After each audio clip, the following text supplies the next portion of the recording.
Bismillahirrahmanirrahim. Baiklah, di sini saya akan menyambung pembahasan dari rekan saya Fahrul Roji. C. Pentingnya hukum dagang di era globalisasi. Peranan hukum dagang pada saat ini semakin menjadi penting oleh karena adanya perkembangan yang begitu cepat di negara kita karena akibat adanya program pembangunan. Di dunia internasional pun, hukum dagang juga menjadi sangat penting, apalagi pada periode di mana pada era globalisasi sudah tidak bisa ditawar-tawar lagi. Pemanfaatan teknologi telah mendorong pertumbuhan bisnis yang pesat, karena berbagai informasi dapat disajikan melalui hubungan jarak jauh, dan mereka yang ingin mengadakan transaksi tidak harus bertatap muka. Akan tetapi cukup melalui peralatan komputer dan telekomunikasi. Beberapa aktivitas manusia berubah secara signifikan dengan mengambil keuntungan dari efisiensi, efektivitas, dan mobilitas.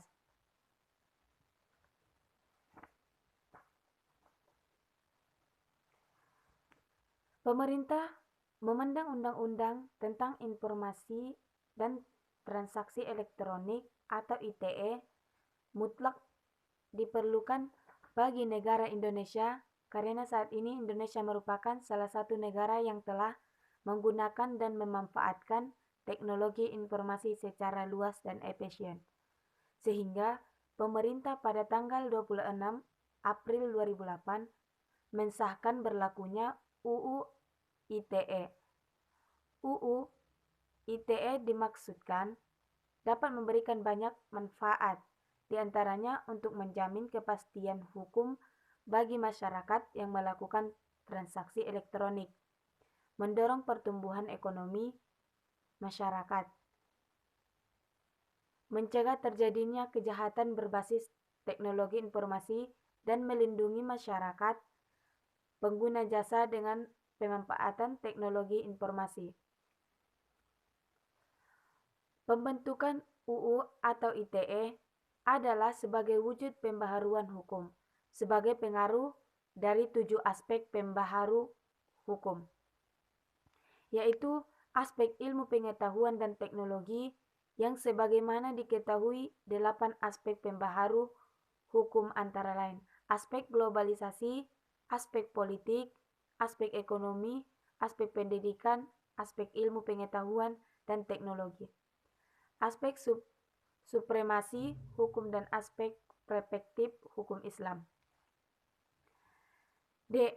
Hukum perdata KUH dan hukum dagang KUHD.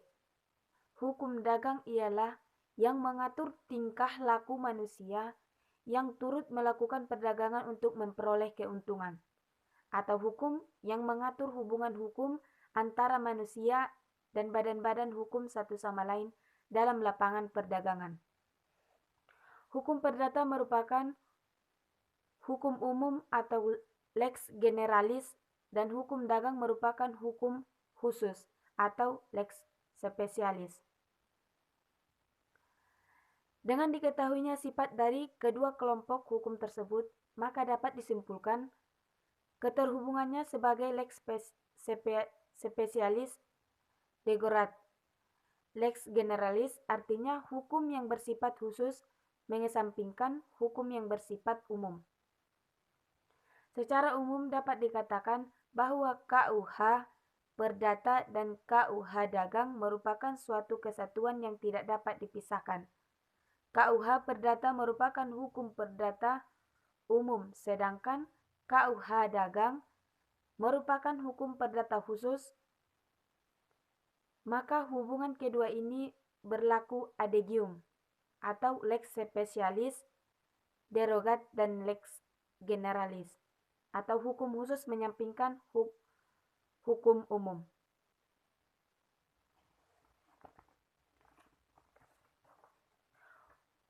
Hubungan antara KUHD dengan KUH perdata adalah sangat erat. Hal ini dapat dimengerti karena memang semula kedua hukum tersebut terdapat dalam satu kodifikasi. Memisahkan keduanya hanyalah karena perkembangan hukum dagang itu sendiri dalam mengatur pergaulan internasional dalam hal perniagaan. Pengertian pengusaha. Pengusaha adalah yang menjalankan perusahaan perdagangan atau orang yang memberikan kuasa perusahaan kepada orang lain. Apabila seorang melakukan atau menyuruh melakukan suatu perusahaan disebut pengusaha. Menurut pasal 1 Undang-Undang Nomor 13 Tahun 2003 tentang Tenaga Kerja ialah sebagai berikut. Pengusaha adalah A. Orang perseorangan, persekutuan, atau badan hukum yang menjelaskan suatu perusahaan milik sendiri. B. Orang perseorangan, persekutuan, atau badan hukum yang secara berdiri sendiri menjalankan perusahaan bukan miliknya. C. Orang perseorangan, persekutuan, atau badan hukum yang berada di Indonesia mewakili perusahaan sebagaimana dimaksud dalam huruf A dan B berkedudukan di luar wilayah Indonesia. Misalnya atau contoh, pengusaha perseorangan yang setiap hari menjajankan makanan atau minuman dengan berjalan kaki atau naik sepeda, ia melakukan dengan sendiri tanpa ada yang membantu atau pegawai yang membantunya.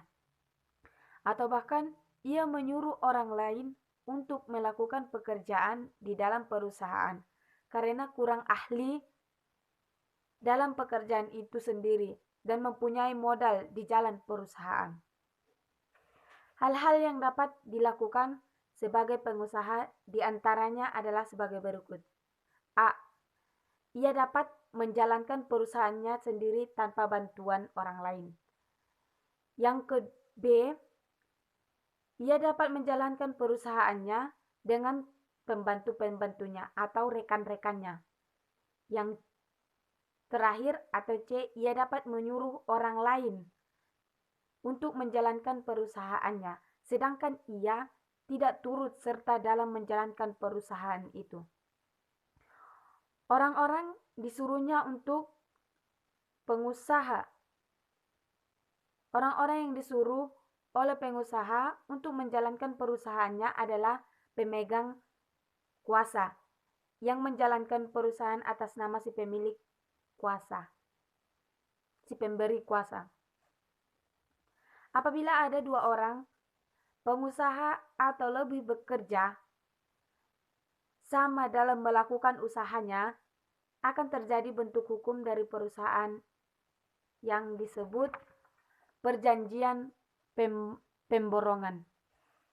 Dalam perjanjian ini mengharuskan dihasilkannya suatu benda baru tertentu oleh pihak pemborong. Perjanjian pemborong diatur dalam pasal 1601 B Job, pasal 1604 sampai dengan pasal 1617 KUH Perdata. 2. Perjanjian pemberian kuasa. Perjanjian pemberian kuasa diatur dalam bab 16 buku 3 pasal 1792 sampai dengan pasal 1819 KUH Perdata. Menurut ketentuan pasal 1792 KUH Perdata, yang dimaksud dengan perjanjian pemberian kuasa adalah suatu perjanjian dengan dimana seorang memberi kekuasaan kepada orang lain yang menerimanya untuk atas nama pemberi kuasa menyelenggarakan suatu urusan. Sedangkan pasal 1794 KUH Perdana menetapkan bahwa pemberian kuasa terjadi dengan cuma-cuma, kecuali jika diperjanjikan sebaliknya. Jika dalam hal yang terakhir, upahnya tidak ditentukan dengan tegas, si kuasa tidak boleh meminta upah yang lebih pada yang ditentukan dalam pasal 411 untuk wali. Perjanjian pemberian kuasa ini berbeda dengan perjanjian pemburuan, meskipun sama mengenai melakukan pekerjaan. Perbedaan yang utama dari kedua perjanjian tersebut adalah yang pertama, perjanjian pemberian kuasa dapat terjadi tanpa upah atau bisa dibuka di pasal 1794 KUH Perdata. Sedangkan dalam perjanjian pemburuan selalu dimasukkan untuk mendapat upah atau bisa dibuka pasal 1601 KUH Perdata. Yang kedua, perjanjian pemberian kuasa menimbulkan hubungan yang bersifat sama tinggi atau sederajat. Sedangkan dalam perjanjian pemburuan menimbulkan hubungan yang bersifat subordinasi atau atasan dan bawahan. Apabila ada perjanjian memberikan kuasa di perjanjian untuk memberikan suatu upah tertentu kepada penerima kuasa, maka upah tersebut haruslah dibayar.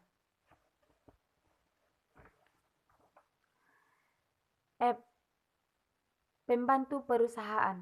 Sebuah perusahaan dapat dikerjakan oleh seorang penguasa atau beberapa orang pengusaha dalam bentuk kerjasama.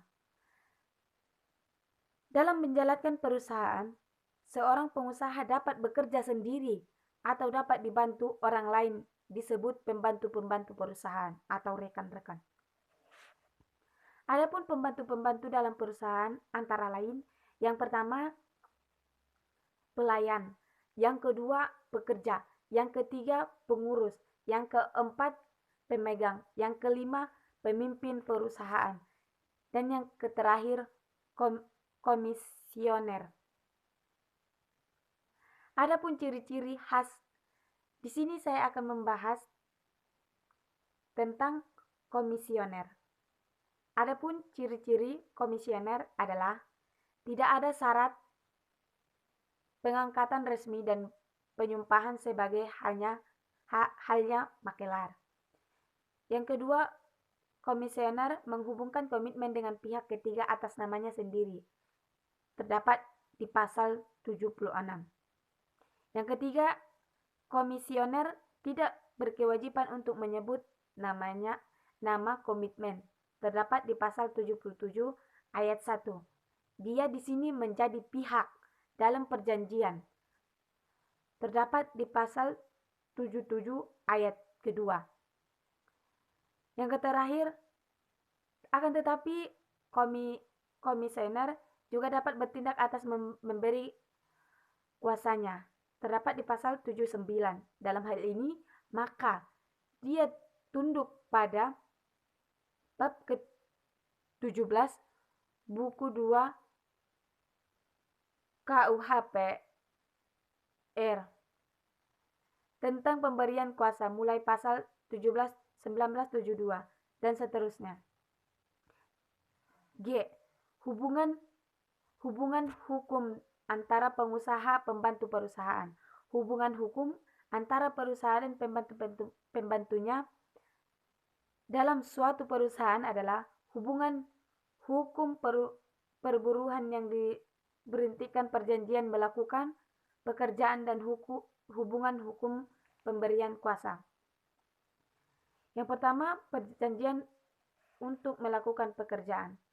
Perjanjian untuk melakukan pekerjaan sudah umum digunakan dalam suatu lapangan. Perjanjian untuk melakukan pekerjaan ini diatur dalam bab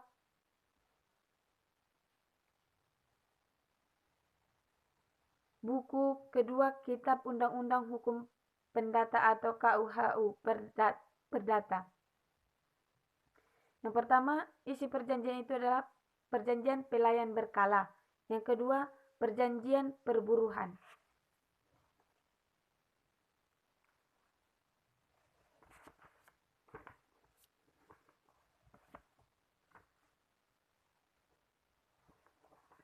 Di sini saya akan menyimpulkan hasil dari makalah kami. Hukum dagang ialah hukum yang mengatur tingkah laku manusia yang turut melakukan perdagangan untuk memperoleh keuntungan. hubungan antara hukum dagang dan hukuman perdana tercantum dalam pasal 1 KUHD. Pasal 1 KUH dagang disebutkan bahwa KUH perdata seberapa jauh daripadanya kitab ini.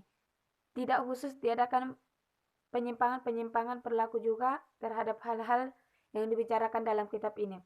Juga disebut dalam pasal 15 KUHD, pasal 15 KUH dagang disebut bahwa segala persoalan tersebut dalam bab ini dikuasai oleh persetujuan pihak-pihak yang bersangkutan oleh kitab ini dan oleh hukum perdata. Jadi, hubungan antara KUHD dengan KUH perdata adalah sangat erat. Hal ini dapat dimengerti karena memang semula kedua hukum tersebut terdapat dalam satu kodifikasi. Pemisah keduanya hanyalah karena pengembangan hukum dagang itu sendiri dalam mengatur pergaulan internasional dan perniagaan. Hukum dagang merupakan bagian dari hukum perdata atau dagang. Dengan kata lain, hukum dagang merupakan perluasan dari hukum perdata. Untuk itu, berlangsung asas lex specialis dan lex generalis, yang artinya ketentuan atau hukum khusus dapat mengesampingkan ketentuan atau hukum umum KUH perdata atau KUHS. Dapat juga dipergunakan dalam hal yang diatur dalam KUHD dagang sepanjang KUHD tidak mengaturkan secara khusus. Pengusaha adalah seorang yang melakukan atau menyuruh melakukan perusahaannya. Dalam menjalankan perusahaan, pengusaha dapat melakukan sendiri. Bentuk perusahaannya sangat sederhana dan semua pekerjaan dilakukan sendiri.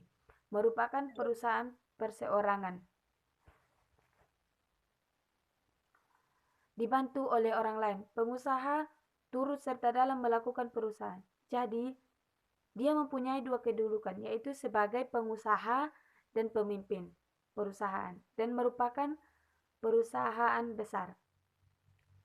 Menyuruh orang lain melakukan usaha sedangkan dia tidak ikut serta dalam melakukan perusahaan tersebut. Adapun pembantu-pembantu dalam perusahaan antara lain pelayan toko, pekerja keliling, pengurus filial, pemegang produksi, pimpinan perusahaan, sedangkan pembantu-pembantu luar perusahaan antara lain agen perusahaan, perusahaan perbankan, pengacara, notaris, makelar, komisioner. Hubungan hukum antara pemimpin perusahaan dengan pengusaha bersifat A. Hubungan perburuhan, yaitu hubungan yang subordinasi antara majikan buruh yang memerintah dan yang diperintah. B. Hubungan pemberian kekuasaan, yaitu hubungan hukum yang diatur dalam pasal 1792 KUHP-R atau KUHPER. Dalam Undang-Undang Nomor 13 Tahun 2003 dijelaskan secara mendetail mengenai hak dan kewajiban antara pengusaha dan pembantu-pembantunya. Hal ini sebagai penyempurna dari KUH-PER dan KUHD yang telah dulu berlaku. Sekian, jika ada kata-kata yang salah, kami duluan minta maaf. Dan untuk selanjutnya, kita masuk di sesi selanjutnya. Sekian dan terima kasih. Wassalamualaikum warahmatullahi wabarakatuh.